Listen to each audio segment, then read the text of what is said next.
يا مساء الفل. تعالوا بينا النهاردة نعمل احلى صينية مكرونة من جريسكو بالفراخ. هنعملها بطريقة سهلة وبسيطة، وكمان هقولك ازاي تعمليها كده بتبظ وتلظ من غير جبنة موتزاريلا. هنقول فيها كمان اسرار اول مرة تسمعيها، وكمان هخليكي تعمليها من اول مرة بتطلع معاكي بالطريقة الصح. بس لو اول مرة تشوفيني، انا شروق.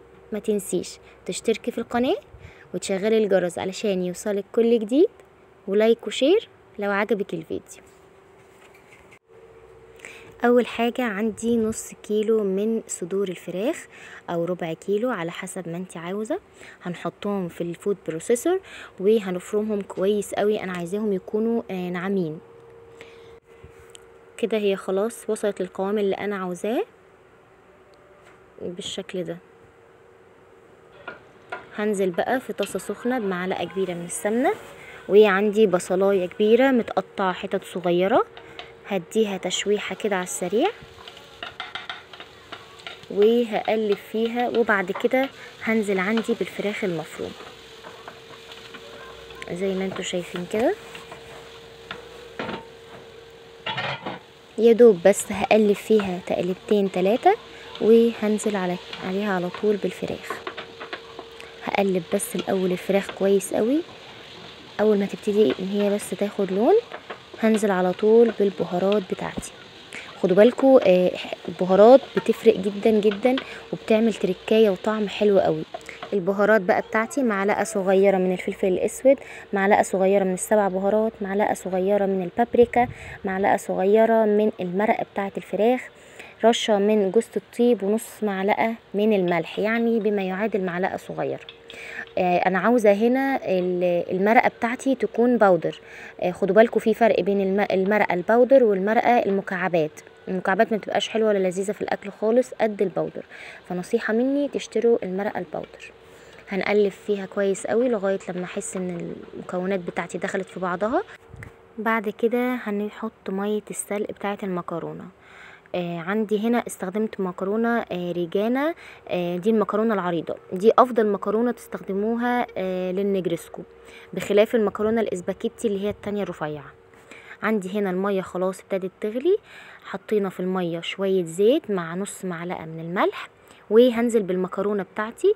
انا عاوزة المكرونة نص سلقة، يعني امسك المكرونايه كده اضغط عليها بايدي علشان خاطر تتقطع معايا، مش عاوزاها تكون مهرية قوي لان هي لسه هتستوي في الفرن. كده انا حطيت المكرونه بتاعتي وهبتدي ان انا اقلبها علشان اشوف اذا كانت استوت ولا لا. يعني احط فيها صبعي كده وانا بقطعها الاقيها صعبه شويه في القطع، يعني ناشفه شويه. هنصفيها بقى ومش هنفتح عليها الحنفيه. عاوزه تاكلي مكرونه صح، اي نوع مكرونه، بعد ما تصفيها ما تشغليش عليها الحنفيه. هنحضر بقى البشاميل. عندي لتر من اللبن هحطه كده، وهحط عليه كيس من خلطة البشاميل. ده اسرع بشاميل انت ممكن تعمليه، ولا بقى دقيق ولا سمنة ولا الكلام ده كله. دي خلطة ماجي، دي خلطة ماجي للبشاميل، بصراحة جميلة جدا وما بتاخدش معايا وقت. هي بس 5 دقايق كده بقلب فيهم، ولا بتحطي بقى لا فلفل ولا ملح ولا اي حاجة خالص، هي خلطة جاهزة جدا. هو بس لتر لبن على الكيس. تمام. هو كده ابتدى ان هو يتقل معايا خلاص اهو.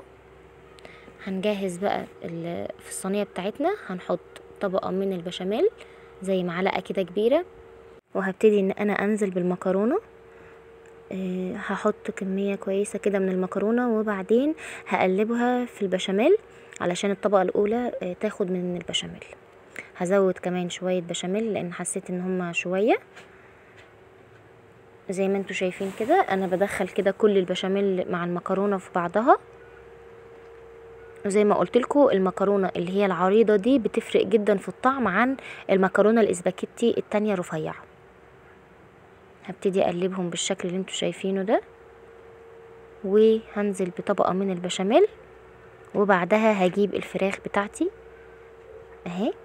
هنزل بقى بيها في الطاجن البايركس، وهوزعها كويس على الوش كله. في ناس بتحب تقلب يعني المكرونه كلها مع الفراخ. انا ما بحبش الطريقه دي بصراحه، يعني انا بحب الطريقه التقليديه بتاعتنا بتاعت زمان، اللي هو احنا بنحط طبقه مكرونه، طبقه فراخ او لحمه مفرومه، وبعدها نحط طبقه مكرونه تانية. انا بحب كده بصراحه. وهي دي الطريقه الصح لاي مكرونه، سواء نجريسكو او بشاميل. زودت كده طبقه من البشاميل على الفراخ، وبعدها هحط بقى باقي المكرونه اللي موجوده عندي. وحطيت بقى على الوش كده البشاميل، هدخلها الفرن على درجه حراره 200 في الرف اللي تحت. وبعد كده اول لما تاخد احس ان هي استوت كده وخدت لون بسيط، هبتدي ان انا اشغل عليها الشوايه. وزي ما انتوا شايفين كده اهي، انا ما حطيتش عليها موتزاريلا ولا اي حاجه، انا عملتها بالطريقه التقليديه بتاعتنا الصحيحه. وبس كده هي طلعت من الفرن. عايزه اقول لكم ان كان طعمها خطير. جربوا الطريقه دي على ضمانتي يا جماعه. تقدروا ان انتوا تعملوها بالبشاميل الجاهز، وده افضل واسرع لكم، او لو مش متوفر تعملوها بالبشاميل العادي اللي احنا بنعمله في البيت، مفيش اي مشكله. وصفتنا النهاردة خلصت. اتمنى يكون الفيديو عجبكم ويكون خفيف على قلبكم، وتجربوا الوصفة دي وتكتبوا لي رأيكم في الكومنت. اشوفكم في فيديو جديد ووصفة جديدة.